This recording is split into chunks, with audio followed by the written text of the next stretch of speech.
ঢাকা শহরে অটোরিকশা আমরা যদি মেইন রোডে চলতে দিতাম তাহলে ঢাকা শহর ব্লক হয়ে যেত। যখন আসলে মামলা দেওয়া হয় তখন আসলে তাদের কোনো কাগজই থাকে না, তাদের বিরুদ্ধে কি ব্যবস্থা নেবেন? আমাদের কিন্তু মামলা দেওয়ার জন্য এখন আর কাগজ লাগবে না। এখন শুধু বাসের রেজিস্ট্রেশন নাম্বারটা হলেই আমরা ভিডিও মামলা বা ডিজিটাল মামলাই দিয়ে দিতে পারি। আর ঈদের আগে আমরা অবশ্যই লক্ষ্যযোগ্য বাসের যে ওয়ার্কশপগুলোতে অভিযান করা হবে এবং আমরা বলছি যে 20 বছরের উপরে বাস বা 25 বছরের উপরে ট্রাক এদের বিরুদ্ধে শীঘ্রই অভিযান শুরু হবে। অতএব আমাদের ব্যবস্থা ধীরে ধীরে, আমাদের তো আসলে অনেকগুলো সেক্টর, অর্থাৎ ঢাকা শহরে ট্রাফিক ব্যবস্থাপনা বিশৃঙ্খল ছিল, সেই বিশৃঙ্খলা থেকে সুশৃঙ্খলা আনতে হলে আমাদেরকে একটু সময় লাগবে। আমরা একটা না, ধীরে ধীরে সব সেক্টরেই আমরা ইন্টারফেয়ার করে ঢাকা মহানগরের ট্রাফিক ব্যবস্থা ভালো করব।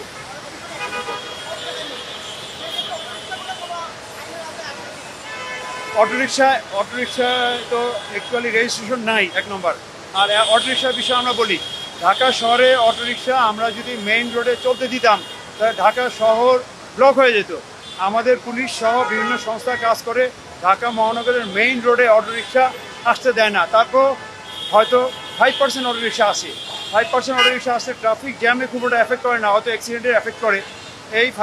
এই 5% থেকে যদি বেড়ে অটোরিকশা 40, 45 বা 50% ঢাকা শহরের মেইন রোডে আসে, ঢাকা শহর কলাপস করবে। আমাদের ট্রাফিক পুলিশের লোকজন অনেক কষ্ট করে মেইন রোডে অটোরিকশা আসা বন্ধ করছে।